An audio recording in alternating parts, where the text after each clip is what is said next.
picks up quite a bit of sound. Yeah, well, I can mute the microphone.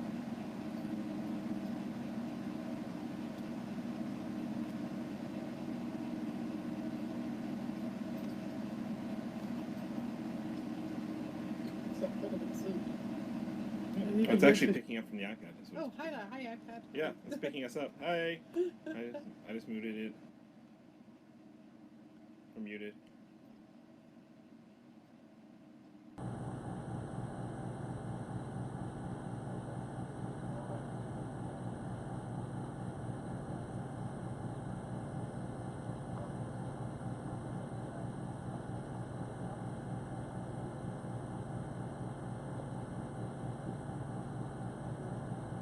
Oh.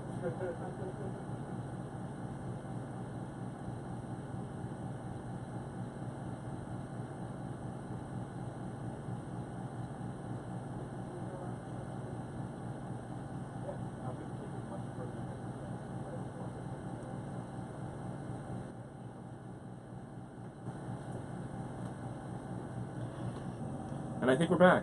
Hey! All right. Well, that's what happens when I try to show you a good view is I take the camera out of range. Yes. Yeah, the wireless camera is a very short-range wireless camera.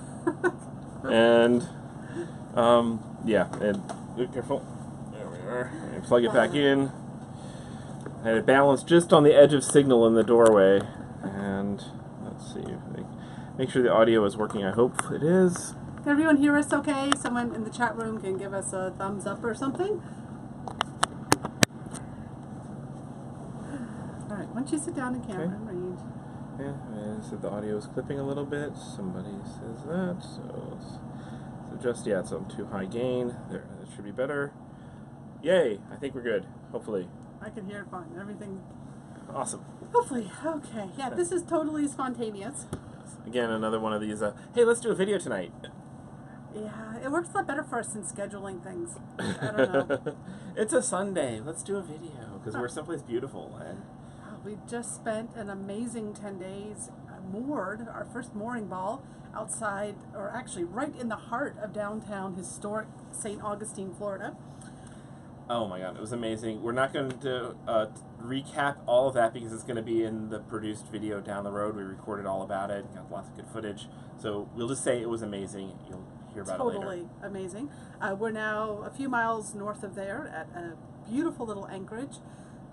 We are surrounded by little oyster bed islands, and we've got about a 6-foot tidal swing right now.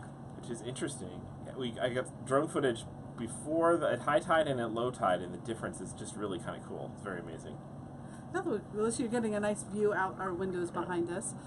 Yeah, it's beautiful here. We're here for one night, and then we're going to be heading on tomorrow, trying to ride the flood out of here, and getting up to where we're going? Jacksonville. And we'll be running the ebb. The ebb, we're running the ebb? Yeah, because we're going now out the other side, I'm pretty sure. So yeah. We're trying to time our things so we're not working against currents here. Yeah, it was actually really kind of fun this morning coming this direction. Before we got to the inlet in St. Augustine Inlet, it was we're like going 5 knots, and as soon as we hit the inlet, suddenly we shoot up to 8 knots without touching the engines. It was really kind of fun. Mm-hmm. Yeah, almost doubled our speed. Oh, hi Joe, thanks for being here. Huh? Awesome. We're just hanging out. We're chilling at anchor, just like the title says. If you've got questions, ask them in the chat room, and we'll be happy to field them. We can hang out for a little bit. We actually have a MIA, which is our Mobile Internet Aficionados, the premium membership to our Mobile Internet Resource Center. We have our scheduled Q&A session with our members starting at 8 o'clock, so we thought we'll just hang out here for a little bit. We do two scheduled open Q&A webinars for our members a month, and all on mobile internet. All on mobile internet. So we figure while we're got the video stuff set up, we'll hang out and take any other sort of questions that might be coming up other than mobile internet, and and just share this little joy of being at Anchor. Yeah.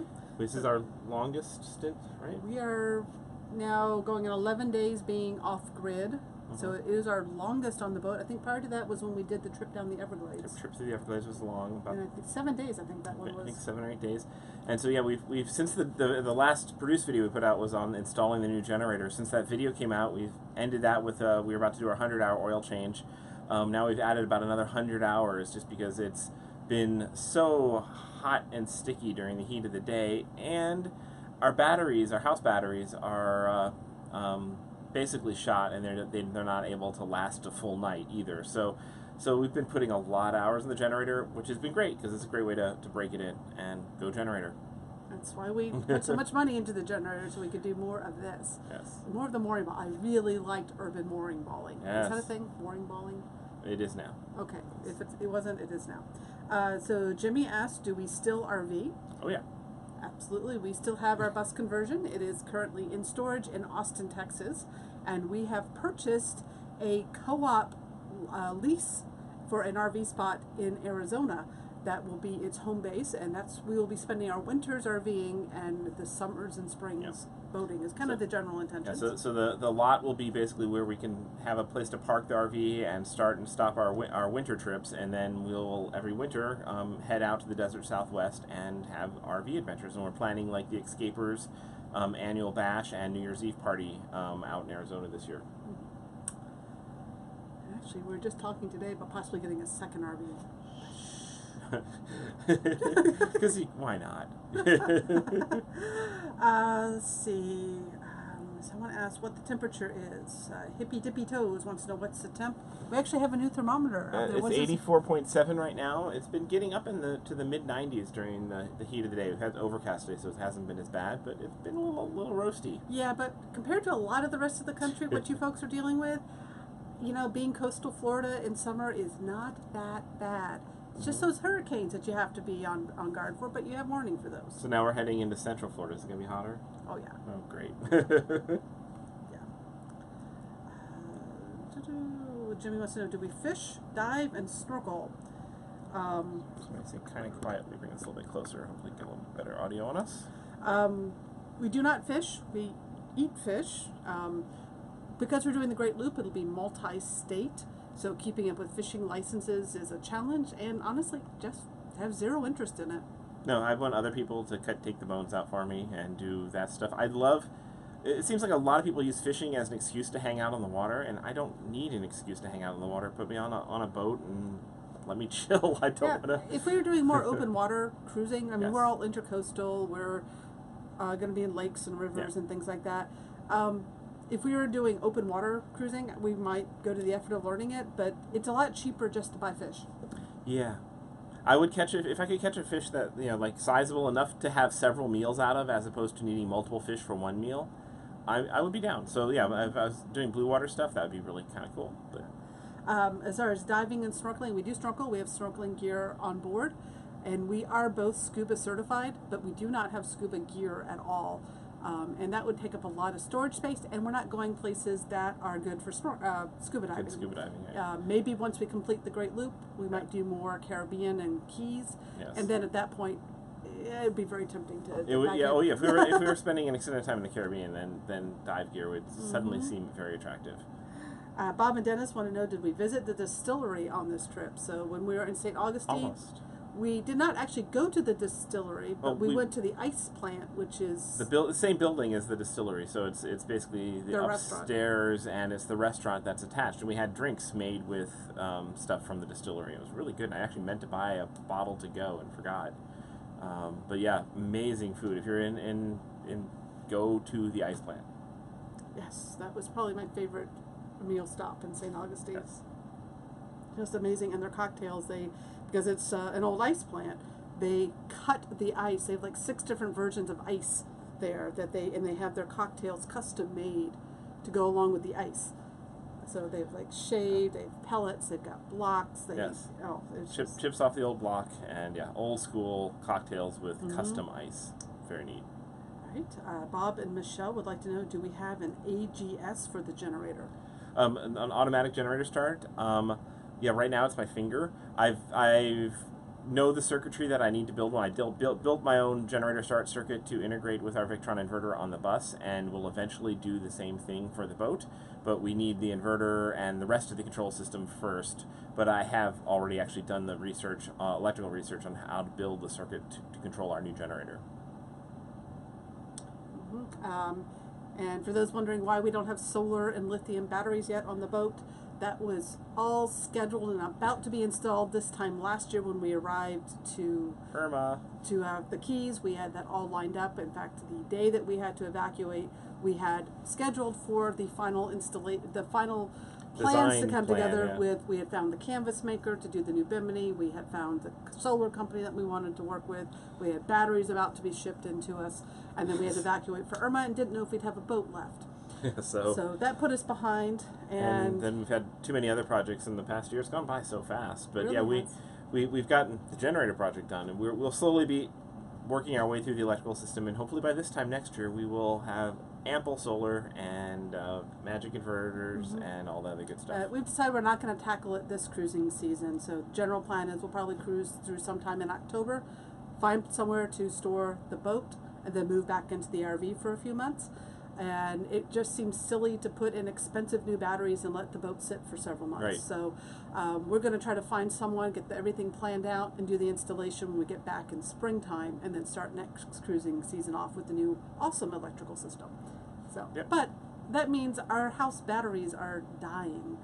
And we're probably, when we get to Jacksonville, we're probably going to be replacing with just some Costco cheapies. I hate to do it, but the batteries that are on board, I was just in re-watering them and inspecting them, and they are essentially shot and getting worse every day. So don't have time to do the big project so the cheapest way we can get battery capacity is probably Costco golf cart batteries, and want to dedicate more than just a day or two to the project, so that's what we can attempt in Jacksonville.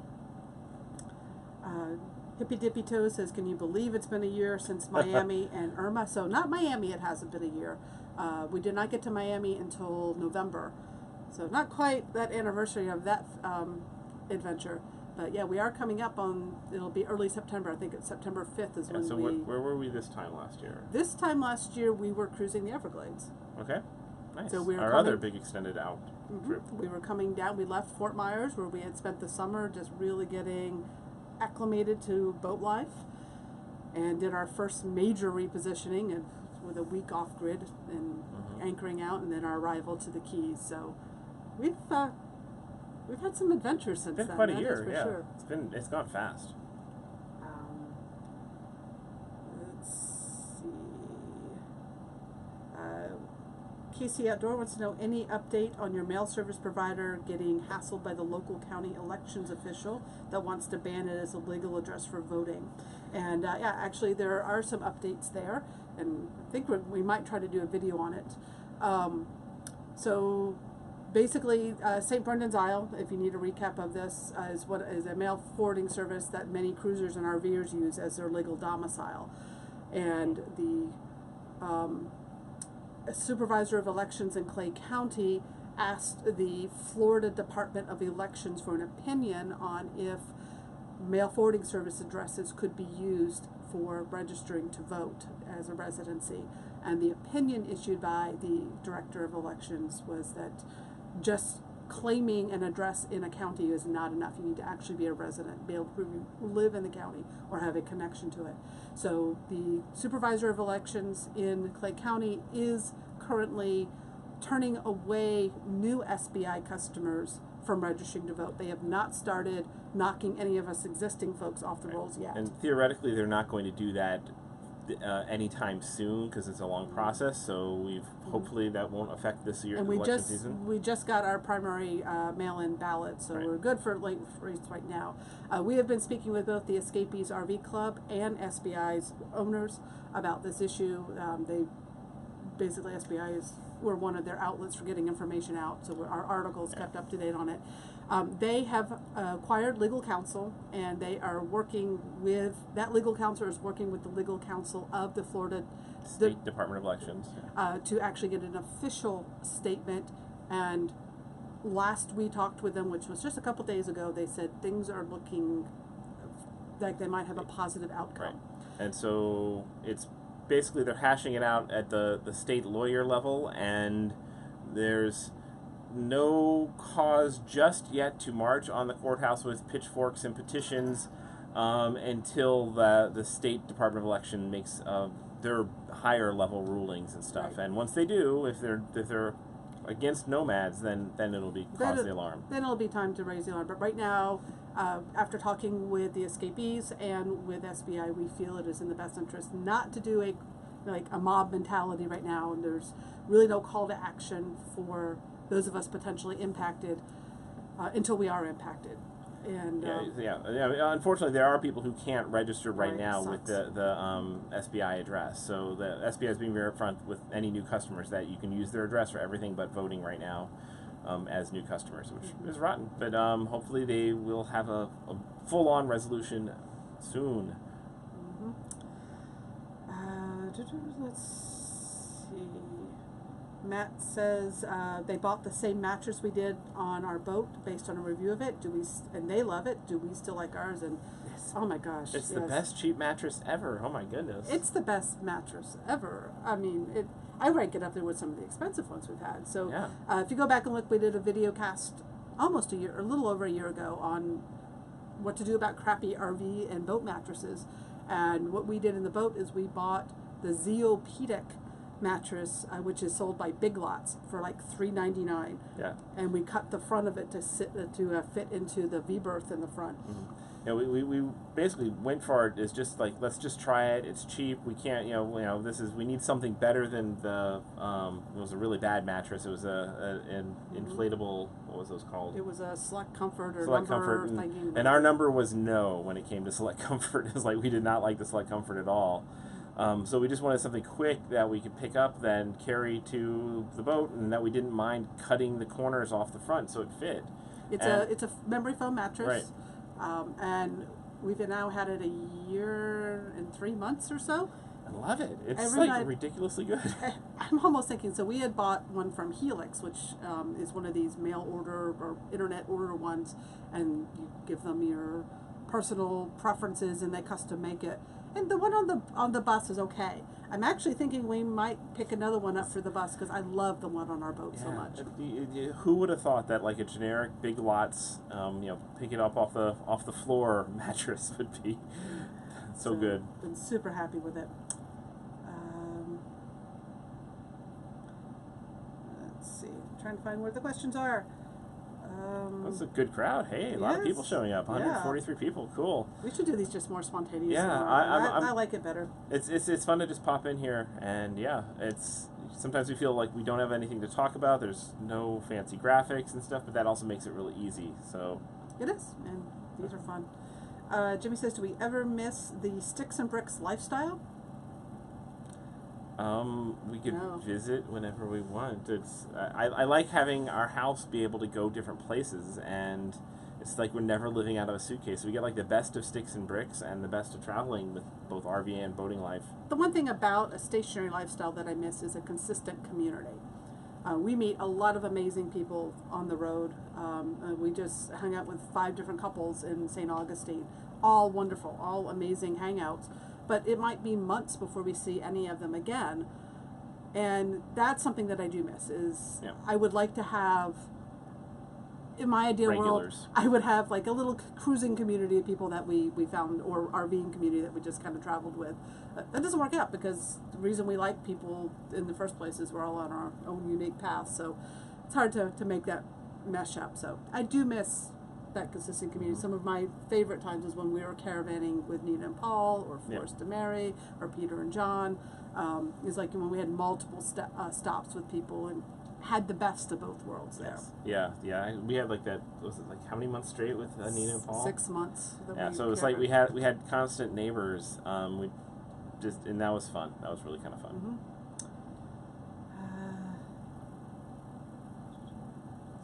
Sportster Bob, didn't your boat weather out Irma at Burdines? And absolutely.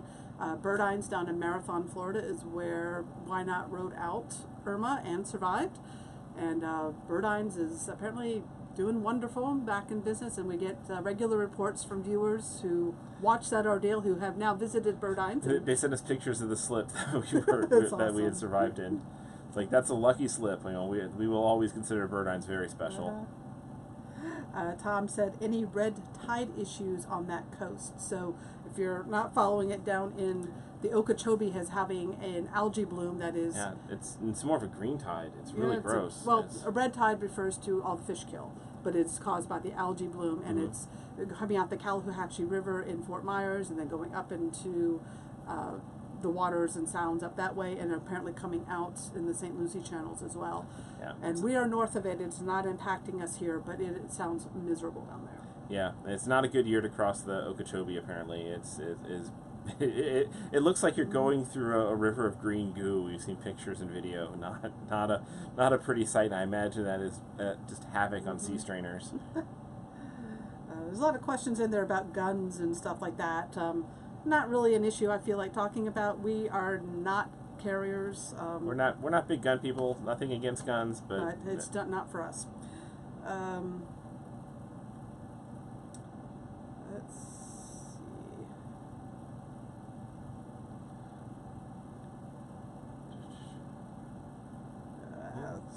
A lot of people chanting or going on and on about bats. I don't even know what that is. It's like, okay. Okay, so Jimmy says, were you two experienced running a boat? Did you two have someone train you? So when we bought our boat, our boating experience had mostly been an inflatable kayak. So we jumped right into 47-foot, and we hired a captain for an afternoon to give us on water training. And we had done 4 days of classroom training with Ask Captain Chris, who you've seen on our channel in some of our recent videos. So we did training with him, and then we had intended to hire Captain Chris to come aboard for like a week. Do some on the water training, but it didn't line up, and we just kept, just being very conservative about let's challenge ourselves a little bit, but not too much, and just learn as we go. And we work really, really well that way. So we still are learning as we go. Like, coming into St. Augustine, we were Googling, watching YouTube videos on how to work a mooring ball and how to properly attach to a mooring ball. And apparently we did really good. We had other people complimenting our setup and like, wow, you really did that mooring perfect. I'm like, oh, okay. We watched it on YouTube. Yeah. Let's see, Grateful Road, are there any issue with pests and rodents while your RV is in storage? I hope not. We'll find out when we get back to it. The motion-activated camera has not gone off with a conga line of mice dancing across the front of the camera, so hopefully everything is good. It's been hot. The remote temperature monitor has been showing it's been getting up in the upper 90s in our storage, and we got indoor storage where the bus is, so hopefully it's not too roasted, but yeah, we'll see in a few months. Question, would you consider live streaming on DLive? What is DLive? I don't know what DLive is. Weird. We've tried all sorts of live streaming applications over the years. We've done on Ustream, Livestream. We've tried Facebook. We like YouTube's. It's easy. It auto-creates the archive so people can watch it later. Yeah, Facebook is also pretty easy, but Facebook doesn't let you do a good job of scheduling things. Or archiving it. Archiving, really. It just disappears. Kind of just falls off. So we like YouTube. We like this format. We like the ease of it, and we do this all for fun. So we do what's easy for us. Yeah. Occasionally we do it with, we broadcast with OBS software, which lets us do overlays and titles and then share, more different camera angles and stuff like that. So like the last video we did with cooking and stuff like that, we did that with OBS. And the tour of our kitchen and things like that. So that's as fancy as we get, is some kind of basic OBS multi-camera stuff. Yeah. So that's still YouTube. Yeah. Peter says, what is your favorite food to cook on the boat? I don't do favorites. So basically, our favorite food would be whatever we're cooking tonight. Yeah, I guess we have certain staples that we return to frequently, which I guess is like we do fish tacos a lot. Grilled fish tacos a lot. We do rice and beans a lot. Do salads for lunch a lot. I love making, one of my favorite dishes to make is eggplant parmesan. Yeah, do that a lot. So we do that a lot. Chicken fajitas. Yeah, chicken fajitas is actually kind of our special day feast on the boat. We'll get the Instant Pot out, and we'll do curries. So we've done a couple of live casts while we're cooking. So maybe we'll do a few more of those Yeah, when we people feel seem to inspired. like the cooking ones. Yeah, it's just fun to hang out and share that with you guys. Although I do not consider myself a cook. Oh, and DLive is some sort of decentralized blockchain video broadcast platform. Doesn't sound like my sort of thing. Again, cool technology, but it doesn't have the audience of YouTube, so we're probably we're probably not going to experiment with it. Yep. And yeah, I don't see the benefit, but when we hear about it, sure. So Traveling Tomlinsons would like to know, what is the cost comparison from your RV living to now boat living? So we're still doing both. Definitely there are differences. Fuel costs, I mean, our fuel economy in the boat is obviously much worse than the RV, but our fuel consumption is about the same because we cover a lot fewer miles. We still cruise and drive about the same number of hours per week or day, so it all works out. I mean, our fuel is probably even a little less on the boat just because we're moving less. Marina fees versus RV park fees. I would say maybe marinas are coming in just slightly more expensive because they charge by the foot, but we're doing a lot of monthly stays and anchoring out. So there really hasn't been, I'd say it's negligible. It's in the same, I mean, if we were paying for RV parks in the same areas that we're boating, it would be the same. It's just we stay in different types of places when we're RVing. Yeah, and in particular, because we focus on avoiding the daily rates at marinas, that makes huge difference. Maintenance costs is... Boats are more expensive. Our boat has 2 engines instead of 1. It's a bigger, more complicated machine. So there's more to go wrong, but it's also we do a lot of our own work and maintenance and stuff like that, and in a lot of ways some of the stuff is basically the same. It's like a water pump goes out, it's basically the same pump I'd buy and replace on a bus. But some things are very different. We did our own oil changes on all three, including the generator. We're now comfortable doing the basics on the boat ourselves. We don't on the RV because it's so much harder to dispose of 8 gallons of oil than it is, whereas most marinas have oil disposal at the marina, so it's a lot easier to do it on our own. When we're doing the bus oil change, it's just easy enough to get a bus yard to do it, and rather than do that ourselves just because of the mess. And it's cheap enough. I mean, we change the oil in the bus and do all the maintenance. It's maybe $300 or $400. Yeah. But we do the generator maintenance ourselves on the bus, so it's like it's just But if we hired a mechanic to come and do all the general maintenance on the boat, and we have done that for our first time, and we hired someone to train us, it's $800 or $900 plus parts and stuff. So it's definitely very different on the maintenance cost. I would say on the bus we spend. No, we're going to be replacing tires this year once we get back to it. But I would say on average it's $1,500 to $2,000 a year. The boat, they say figure in 10% of your purchase price every year, and I would agree with that. Yeah. So we're figuring somewhere between $10,000 and $15,000 a year in maintenance on the boat.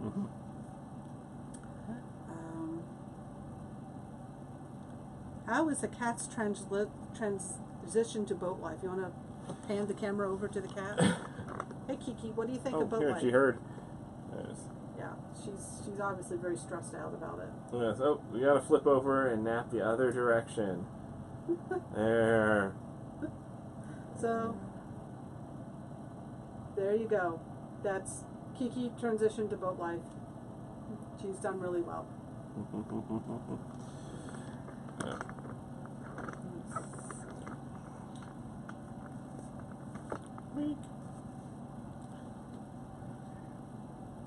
That is pretty light behind us.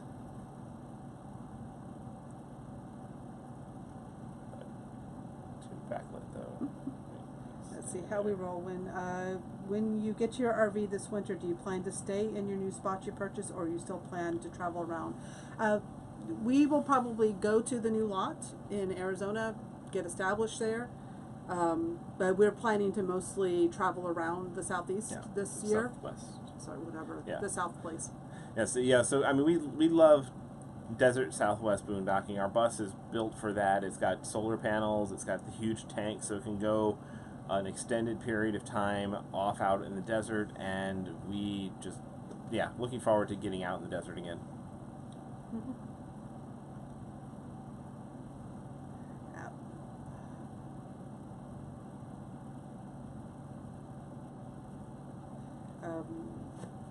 Graylin is claiming that YouTube is now blocking our channel.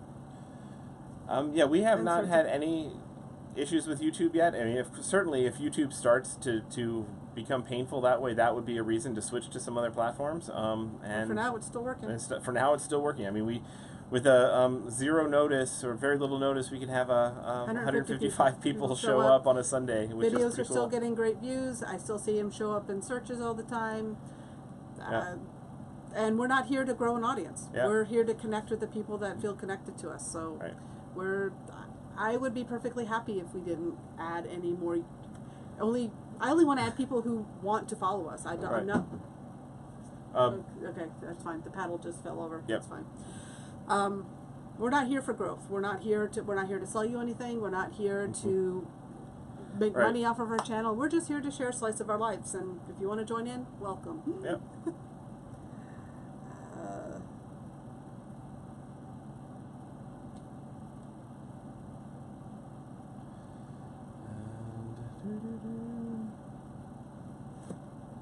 All right.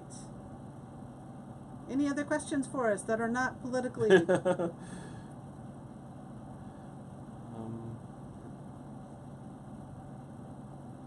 The question about the generator there. Thank you for the generator removal video, which was fascinating. Did it take much research to locate such pros?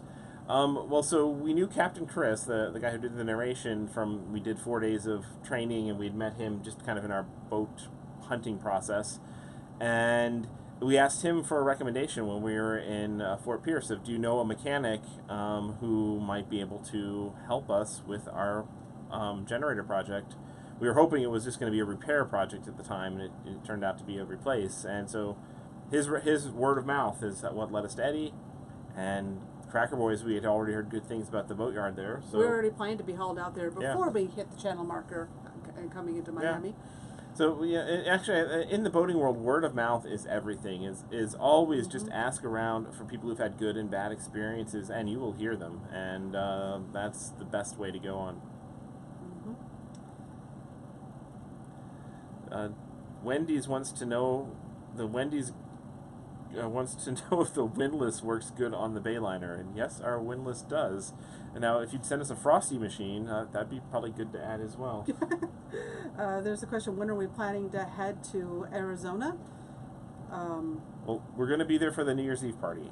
So we'll definitely be there by Arizona. So we'll probably store the boat sometime in October, and we need to get to the bus in Austin. It is due for its full maintenance and new tires, so we'll probably we need an exhaust shop to do a little bit of welding on the exhaust, and the new tires is a big thing. And yeah, that's an afternoon. Hopefully, once. Yeah, well, yeah, but yeah, we got to do some plotting and scheming to get all the bits and pieces we need for the bus put together and get the bus ready for a big road trip. Yep, and hoping to take a nice slow roll to the spot in our new spot in Arizona. Yeah. We would love to go to Big Bend. We've never done Big Bend, so I definitely want to do that. And take a slow roll to get into there, and then have plenty of time to get out to Quartzsite for the New Year's Eve bash with the Escapers. And then from there we'll roll to Lake Havasu for the Escapers annual bash.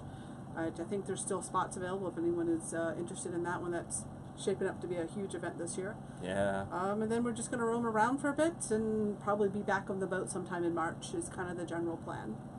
Because we'll be in prime boating season. Yes. And I'm kind of, because we're going to be spending time in Florida. We're going to be starting out in Florida again. We're going to be missing prime boating season in Florida, which I'm kind of like, but we also need to get onto the RVing too. Right. So.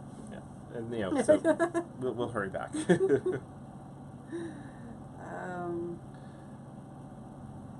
Bob and Michelle said, how do you like your flexible stand-up solar panels on the RV? Oh, the flexible panels were kind of an overall disappointment. We went with rigid panels for the roof of the RV, and we had three different brands of flexible panels we experimented with, and we still have them, so we can set up a ground deploy setup. But the our experience, and we've seen the experience of other people, is they kind of age a little bit poorly, and weren't built as rugged. At least one of them was not built as rugged as I would have liked, and I had to resolder one of the power cords and one of the cords, and they didn't have great strain relief, and then I'd actually wish the flexible ones were a little bit more rigid so that they were easier to work with when setting them up on a ground deploy frame. I think they do make them that way now. Yeah, I think they've probably got. I know I've actually seen some metal backed ones and other options and stuff like that. So the raw cells in them are great. There were packaging issues for sure, and durability questions that I have not heard are 100% resolved. So. All right, Bob and Dennis would like to know any recommendations on a good portable induction burner. So the one we installed on the boat. It's technically portable, yeah. It is portable. It is a 2-burner one, and it's a true induction. True induction, and then the one we have on the bus currently, I honestly forget the name of it. Is it Mr. Induction? No, we replaced that one. We did that one for like 6 years. Okay. We replaced it. I don't remember what we have now, but if you go to our blog and click on the gear tab, I've got it all with links to Amazon there. So you can check out. I've got both of them listed in the kitchen section. So feel free to go there and look up exactly what it is, because I haven't seen the one in the bus since February, so I don't remember off the top of my head. Hippy Dippy Toes wants to know, do you care if strangers drive out to meet you? So we love meeting our viewers. Yes. But please give us a heads up. Make a date with us so that we can make the time to spend time with you. Yeah. If you happen to accidentally run into us on the street, or you're walking one way, or we just had this happen in the mooring ball next to us with somebody who just watched our video the night before, and so they said hi, of course, but they did not come there planning to meet us. They saw us on our dinghy. It was serendipity. We love serendipitous meetings. And we love when people schedule with us. We really hate when people stalk us unannounced. Not stalk us, but we have had enough folks who just show up. Right. And, we work full time. So we might be in the middle of a call. We might be trying to write, might be trying to produce a video for the YouTube channel. We might not be dressed. Yes. We keep weird hours. So we love to meet people, but we much prefer being able to set time aside to hang out with you and get to know you too. So if you see we're in your area and you want to meet up, please write us and introduce yourself, and let's set up a date. Yes. So that's what we love about traveling, is meeting people is so much fun, and we hate being put on the spot and feeling like we have to be defensive, or we have to try and pretend to be interested in something when we're in the middle of something else. Right. And what if someone showed up right now while we're live casting this thing? It's like I'm busy. I can't. We do a lot of stuff, and we might not even be home. We might be out oh my gosh, gasp, exploring.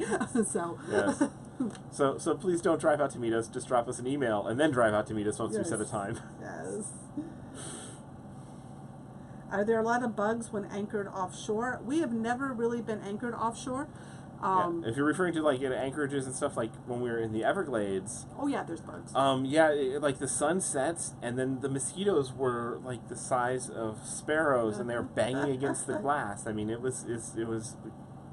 We were very happy to be able to seal ourselves inside with the air conditioner and pretend we weren't in the Everglades for a little bit.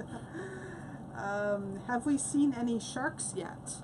Yes, in the Keys we saw some sharks. Down at the Keys. I remember we crossed over from Cape Sable in the Everglades, coming into the Keys, doing the cut across there, and the water cleared to crystal clear. It was the first time since we'd been on our boat where we could see the seafloor. And I think we're in 14 or so feet of depth, and I freaked out because I thought we were run aground because that's how crystal clear it was. And then as soon as I looked at the depth chart, the depth sounder, and oh, wow, it was just clear water. And then sure enough, a little shark moves over. But I think that's the only one we've actually seen so far. We haven't really been in, I'm sure there's been lots of sharks. We're now in murky water. So. Yeah, we can't see too deep. We see dolphins and manatees all the time though. Scott would like to know anything about the Bayliner that we're not fond of.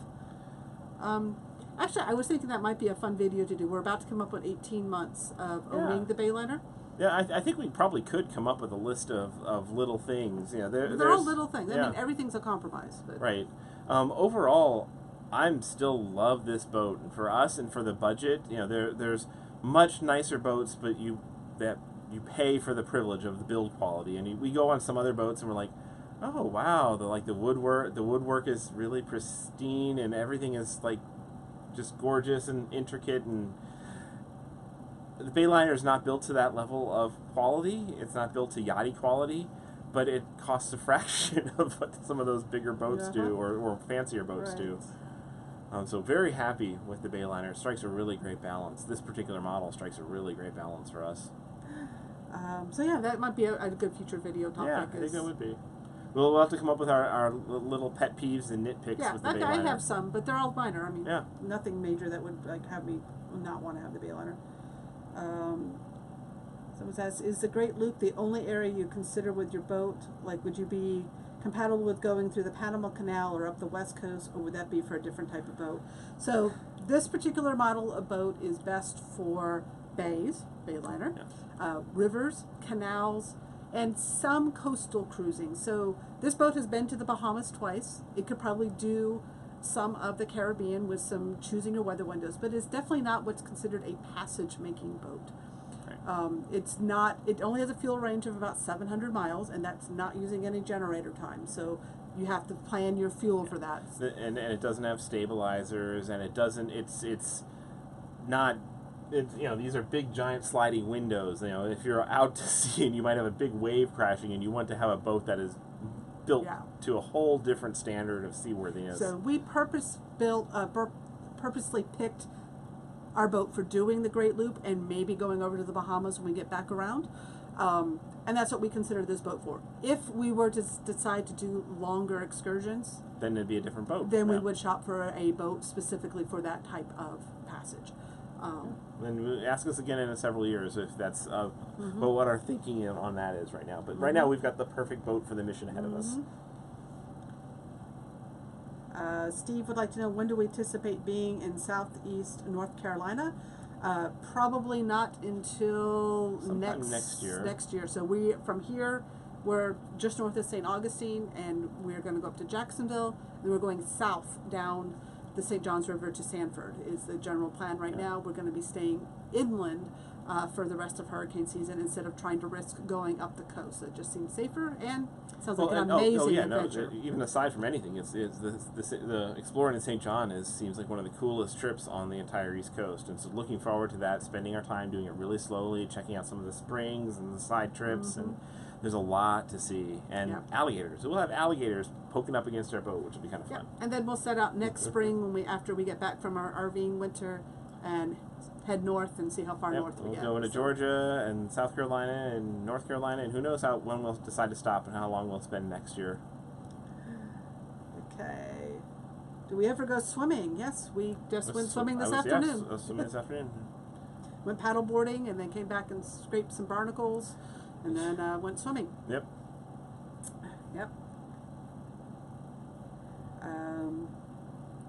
Let's see, where will we store this winter? We have not secured anything yet. We're going to be looking for options. We kind of trust in serendipity to point the way. We got a couple months to figure that out. Geeks on Tour. Hey guys. Hey Geeks. Kimberly says, have you found any good resources for alerts on natural occurrences, i.e. algae blooms, sharks, and things like that? I guess bigger events get discussed. The most current events I've seen is the Active Captain Facebook group, as people will share a lot of like, hey, you know, the Chesapeake's a mess right now, or the mess in the Okeechobee and stuff like that. And yeah, there's probably online sailing communities for any particular area. You can probably get more detailed local info. And just keep aware. We're members of a lot of cruising communities, and you know we get digests from the AGLCA forums, from the MTOA forums, and then you know several Facebook groups. So we're constantly just scanning to see what people are reporting.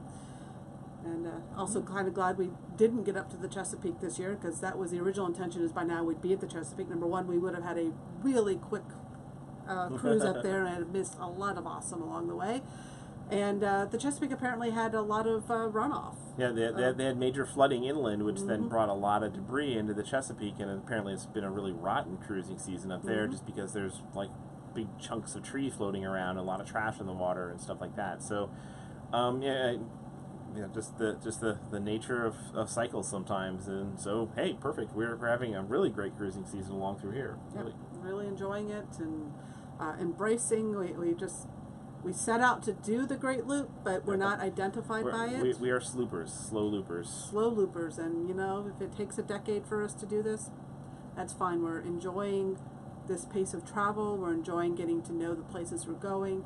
When you're still for a while, then it's a better opportunity to get up and meet people instead of when you're constantly on the move. So. And like today was a really perfect travel day because we went all of 11 nautical miles. Wow. You feel like when you're driving, 11 miles is barely a blink. It's a time of like one or two songs on the radio would play and nothing changes.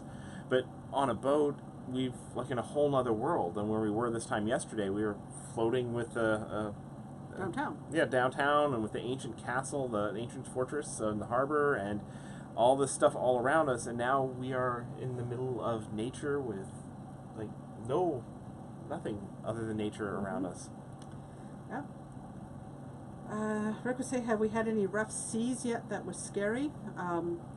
So say rough waters because we haven't really been in seas. Yeah.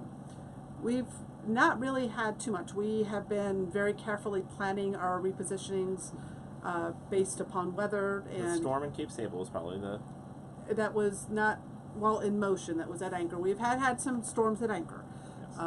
And some of them have been scary, and some of them have had us whipping around. Some have got us, pinned with the wind going one way and waves going another way and getting into a beam rock. We will probably not be doing anything that's open ocean that's going to get us stuff, but we will be going through very large bodies of water, like we'll be doing Lake George when we do the St. John's, when we get up to the Chesapeake, places where you can get rough weather and rough seas just from thatch and things like that. But mostly we've picked our weather windows, and if the conditions don't look great, we try to extend where we're at, and because why go out in rough water if you don't have to? Julie says, what's it called when anchored but not at a dock? It is called anchored. It's just you said, I think what you're referring to is you said offshore anchoring. So offshore refers to being off the shore. Like, we're intercoastal, yes. So we've got land on all sides of us, basically. So like right now, we've got a bar of land and then the ocean's over there. Over there is the intercoastal waterway, which is basically a river that runs up in between land and mainland. And we're staying in mostly very protected waterways. Doesn't mean that bad things can't happen. In fact, it's got some navigational challenges because we've got shoaling, we've got we got to get through shallow water and stuff like that, and sometimes there might be traffic and things like that. But and again, we haven't been through a huge variety of places yet, but we have been through some interesting stuff, like crossing through the port of Fort Lauderdale with like big ships right next to us, and we're going to have that when we come into Jacksonville because there'll be big ships. Actually, will be Navy ships going right past us as we come out in the. But back to the question. Okay, sorry. Offshore, yes. So, there's three styles of where you stay overnight on a boat. There's at a dock, and it's just docked marina. There's at anchor, which is when you actually are dropping your own anchor over. And what we did in St. Augustine was a mooring ball. So they actually basically have their anchor attached to a ball, and then we attach to that ball. It's technically a form of anchoring. But it's they have kind designated of spots. So it's basically like dispersed camping with set designated spots, but you're still no facilities, no hookups other than they've got that anchor for you. Okay. One last question. We need to actually move over to our Mobile Internet Aficionados Q&A for our premium members of the Mobile Internet Resource Center. So if you're one of our MIAs, we'll see you over there soon, and that starts in just 10 minutes, so we do need to go get prepped for that. I'll take this one last question from Grateful Road. It says, can you remember how you got the downsizing done when you went full-time? That was 12, 13 years ago, but if you go to the blog, look up our No Excuses series. I actually have an article on there on the process of purging. I think we have some old videos too that we talked about our individual processes. No, we just in some of the big long videos we did in the past, we talked about how we went through it. I don't think we've ever done a topic on it. Really? Okay, I remember sharing our different stories at some point. Maybe it was in one of these general ones. It's not one I'll be able to point you to. Yes, you have to dig. A topical one. So, check out those articles in our No Excuses blog series. It's no video. Maybe that's something we can do, but it's been so long that yes. Now we're slowly upsizing to bigger and bigger things. Yeah. So I saw somebody just said they got their T-shirt, so yay, awesome. cool. We're starting to get reports of those T-shirts arriving. Definitely do send us pictures. That would be awesome. Or post them and tag us or something. I know your mom got them yesterday and sent us pictures. It was really awesome.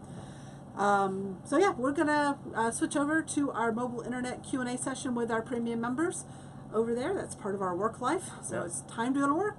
Time to go to work, and then after that we'll have some cocktails.